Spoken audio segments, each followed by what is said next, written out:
Namo tassa bhagavato arahato samma sambuddhassa. Namo tassa bhagavato arahato samma sambuddhassa. Namo tassa bhagavato arahato samma sambuddhassa. Aparutare sangamatassa tawara ye soravanta bamonchantu satang.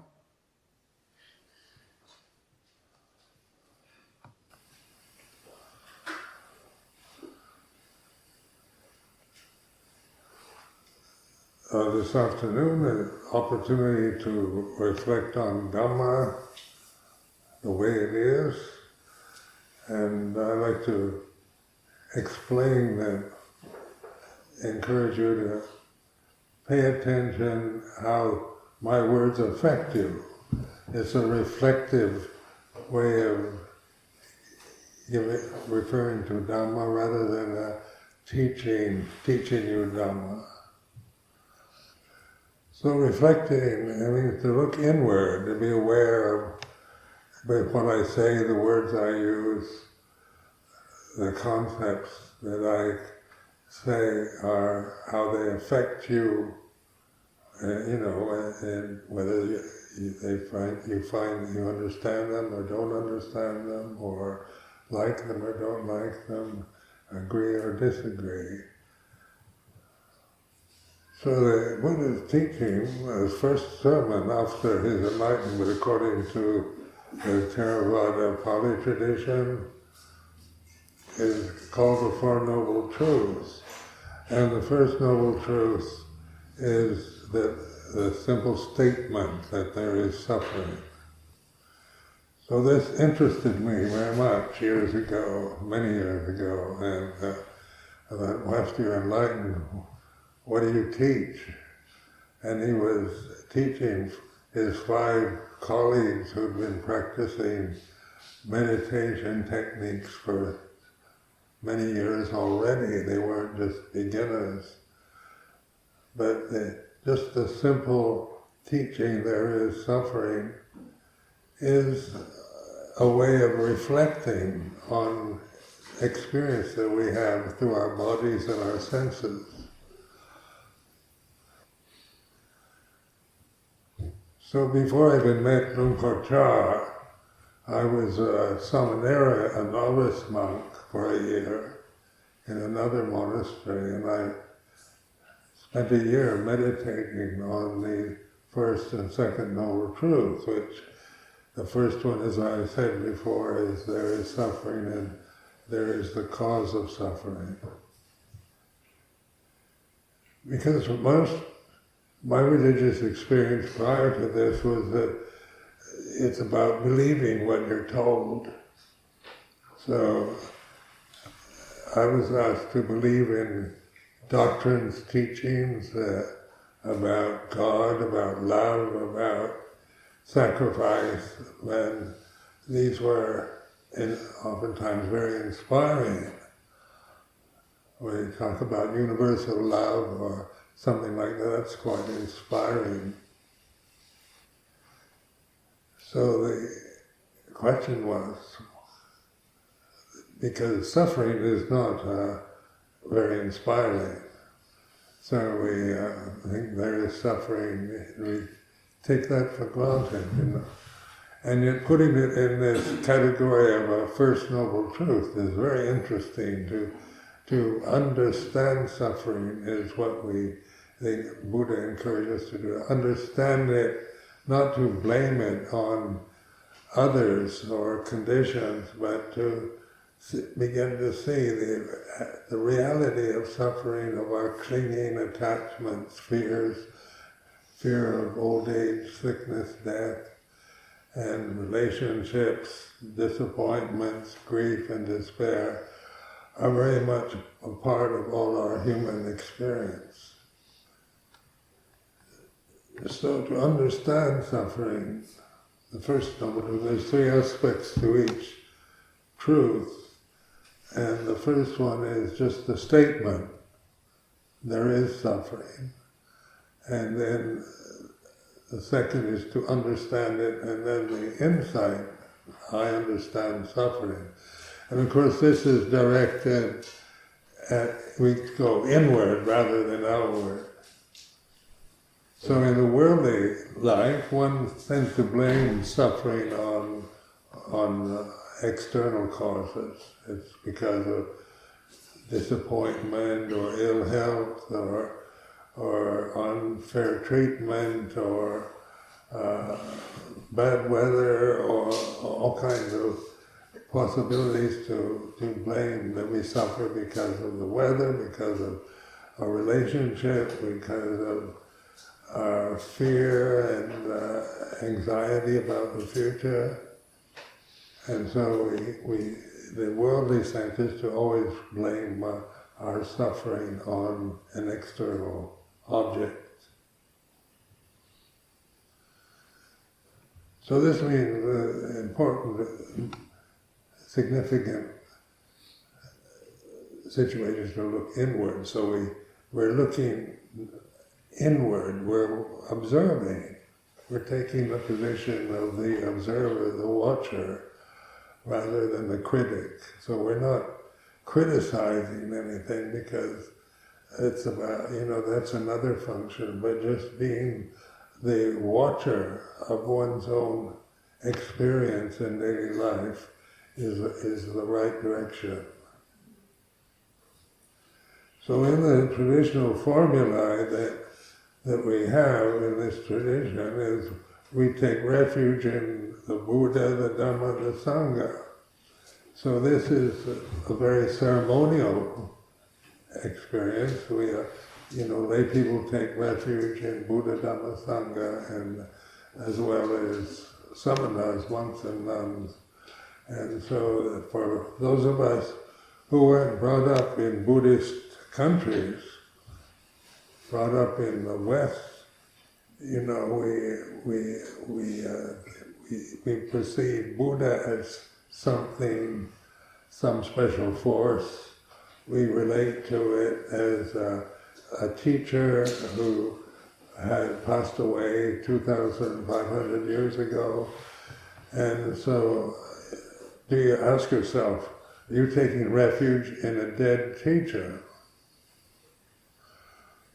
And of course that's rather absurd, but when you think of the Buddha, you think of the prophet, the man, the human being who was enlightened long ago and established this tradition.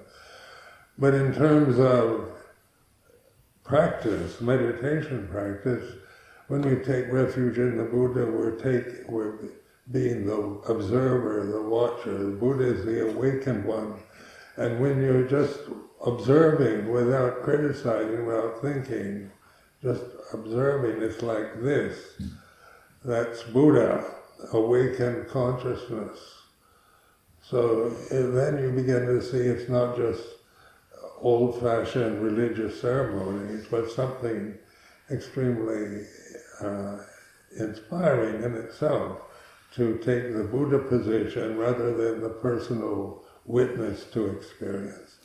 Like the personal witness is very conditioned, but the Buddha position of pure conscious awareness is natural. It's not created. So under the tutelage of Luang Por Chah in northeast Thailand, he emphasized this over and over again. And of course it is the word itself, Buddha, means awakened consciousness. And it's Buddha that can know Dhamma. Like, can I know Dhamma as a person? Can be a separate personal entities know Dhamma? And, so we try to become enlightened, we practice hard, we try to become a Buddha, or maybe we're caught in the assumption we're not capable of becoming a Buddha. All this is thinking, and it's not witnessing the way it is, that this thoughts and desires to become something that you believe you are not, or even if you believe you are, it's just the empty phenomena of thinking.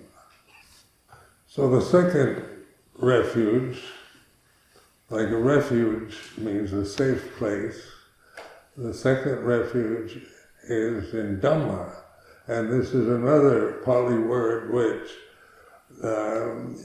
for those of us who weren't brought up in Buddhist countries with Buddhist religious basis, we think we define Dhamma as absolute truth or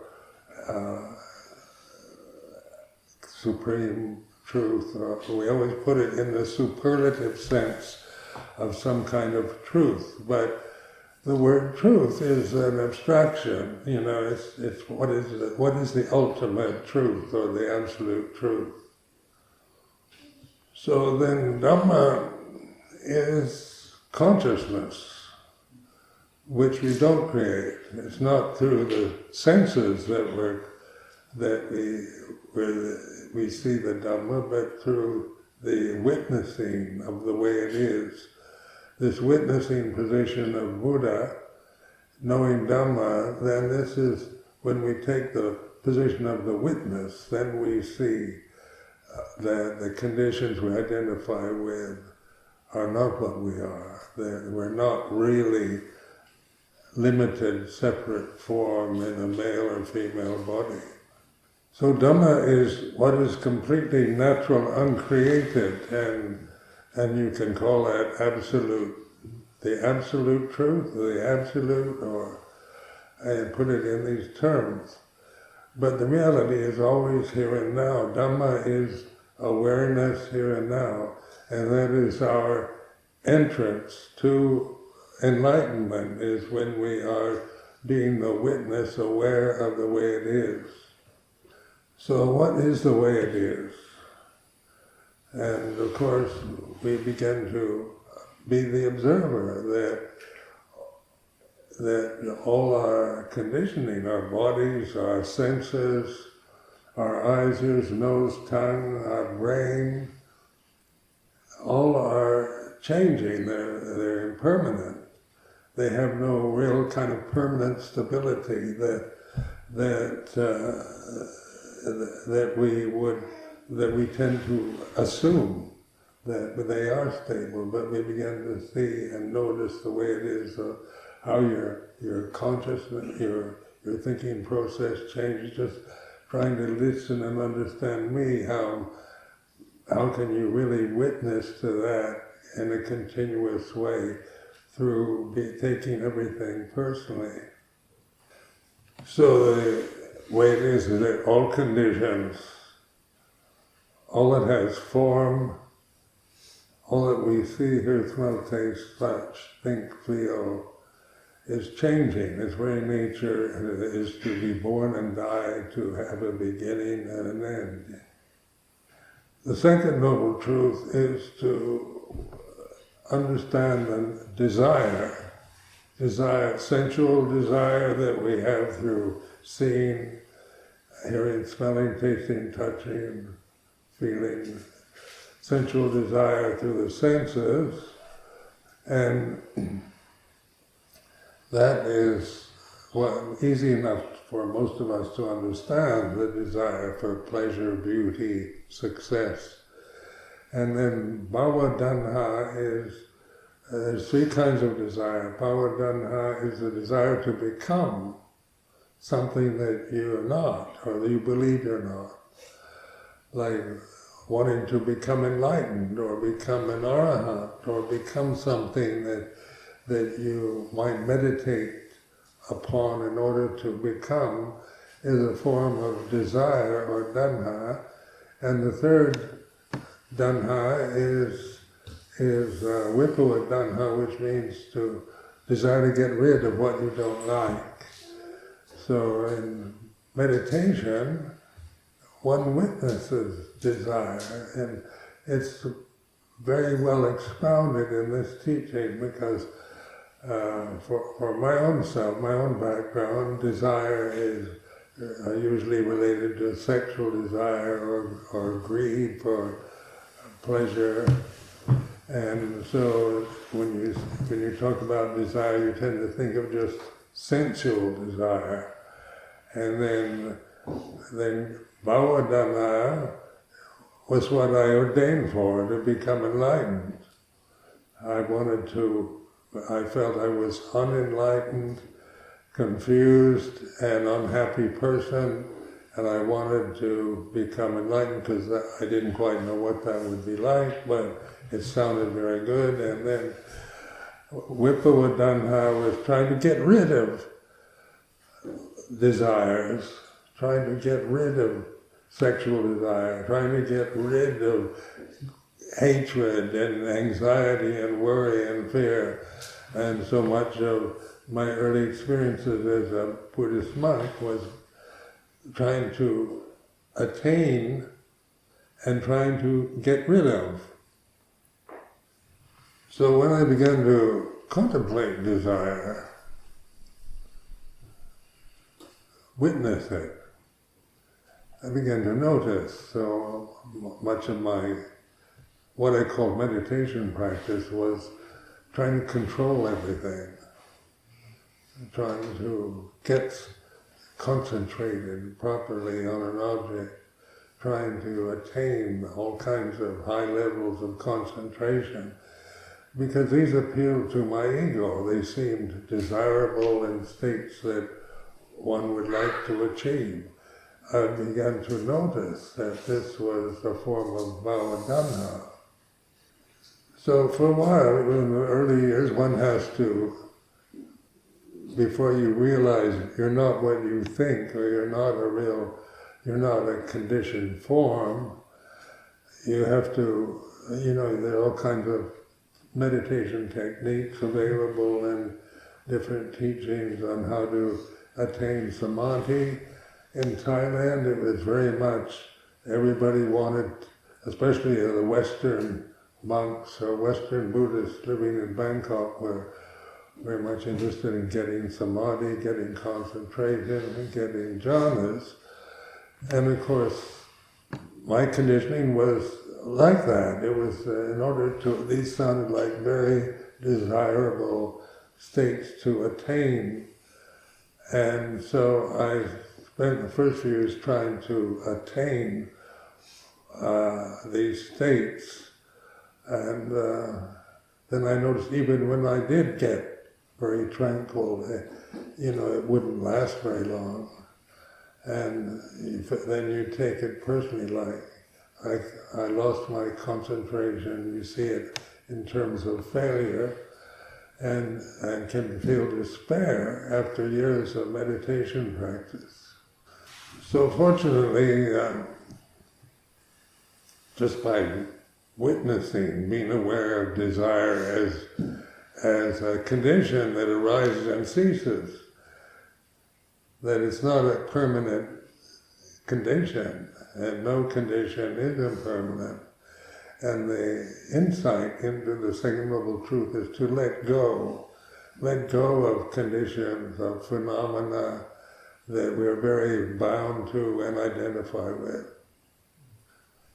So then, having the insight into letting go, then I wanted to get rid of my attachment to phenomena, to condition, to phenomena in general.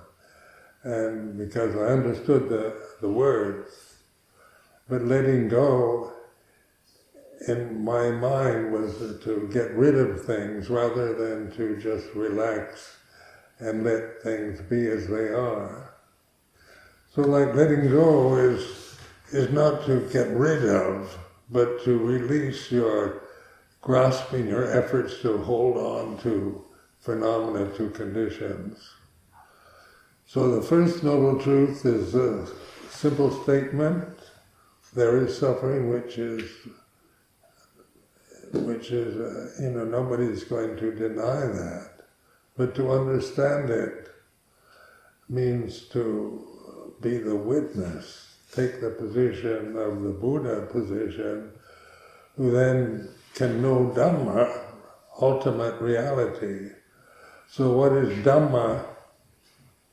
What is it, to try to name it, like in this tradition you can't make Dhamma images like a human form, like you can make a Buddha rupa, a Buddha image, but you can't make a Dhamma image in the form of a human being.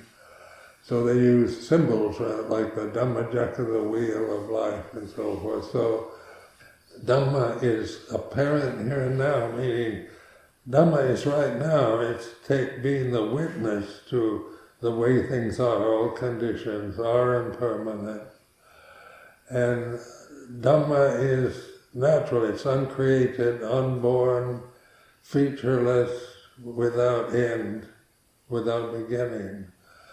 So when you take the Buddha position of being the silent witness to the way it is, as you experience it through your senses, you begin to see you're not what you think or remember or believe, that all these are programs that you acquired after you were born, and you began to no longer develop the critical faculty to continually observe things with a critical mind, like the personality. We all have separate personalities, and we can become very critical of ourselves, of others, because that's the function of thinking. Thinking is a critical function. So when we're attached to language, to words, to concepts, then we're back in the worldly life of samsara, caught in the realm of suffering.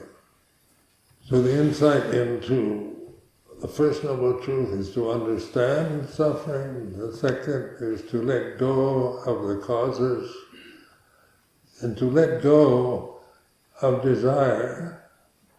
Once you see desire is not your true nature, it arises and ceases according to various conditions, but your refuge is in Bhutto or Buddha, which is observing that desires, no matter how ideal or marvelous they might be, or how gross or they might seem, are conditions that arise and cease, and not then you see a way of letting go, just not being interested anymore in the desire realm. So the third refuge, that part of this trilogy, is the Sangha. So how do we take refuge in the Sangha? And so the Sangha is individuals, like you, like myself, and those who practice according in the right way. Sangha is like the monastic Sangha, it's a community of monks and nuns who practice in the right way, or the proper way, or the true way, however you want to put it. And but it doesn't necessarily mean monks or nuns, it means anyone, human being, male or female, who practices in the right way is taking refuge in the Sangha. So the second noble truth, the causes, and when we have the insight to let go of all conditioned phenomena, which I've said before is not getting rid of conditioned phenomena, it's not suicide, or just trying to destroy your ego or anything, because that's also part of the ego, is wanting to destroy itself. Where the world is like this, like at this moment here at this monastery, it's like this, and you're a witness to this, it's like this, but you might witness different mental states, because on the individual level, we don't all think or feel the same way. We're all different characters, different forms, different backgrounds, different generations, different genders, and so we can, we can't expect conformity and in our feelings about life or our experience. So, emphasizing how language affects us. So we brought up in, like, there's different, speaking different languages and different generational attitudes. Being 90 years old now, it's sometimes difficult for me to understand the younger generations, because 90 years ago it was very different. So that's just to recognize how things change.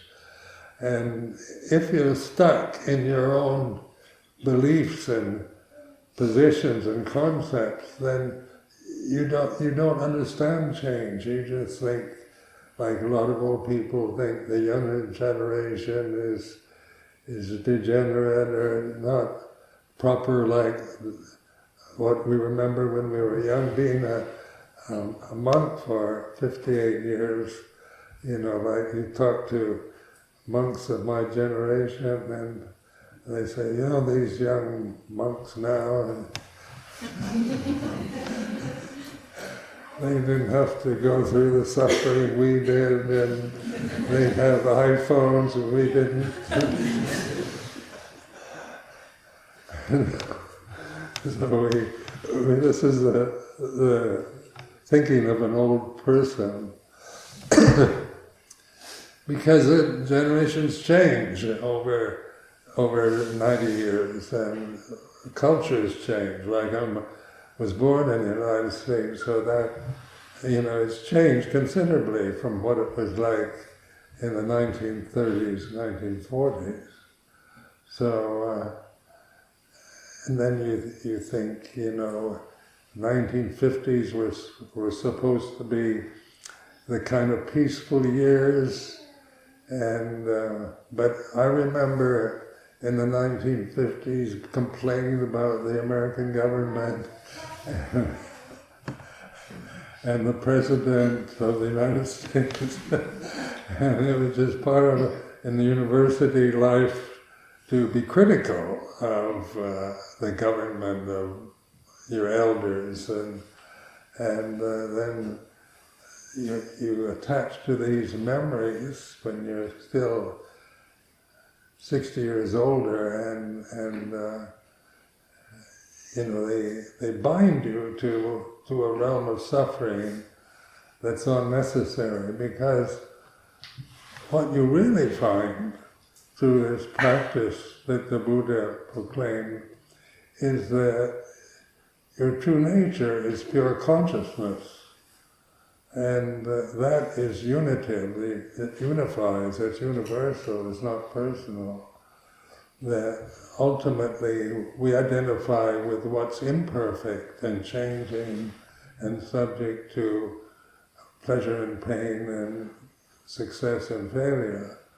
But so when we let go, when we see the suffering that we create in our life through our attachments, through our opinions, through our views, then we begin to have this strong impetus to let go of everything.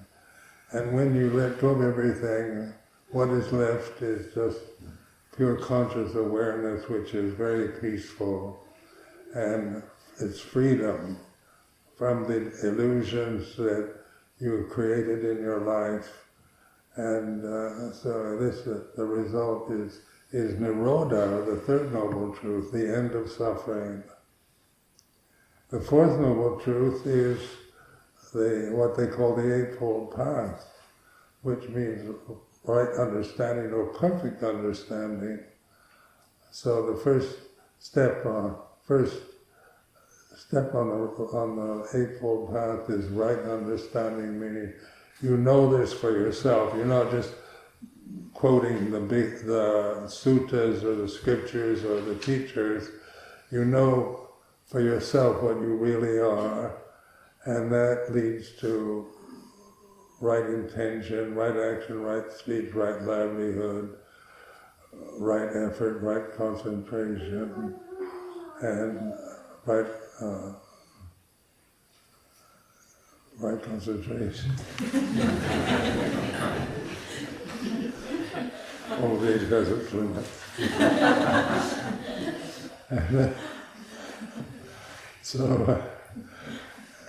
For me, it's been a wonderful opportunity, and here in Portugal with this monastery established, and Ajahn Vajiro, Ajahn Namiko, Ajahn Apamado managed to develop this particular place.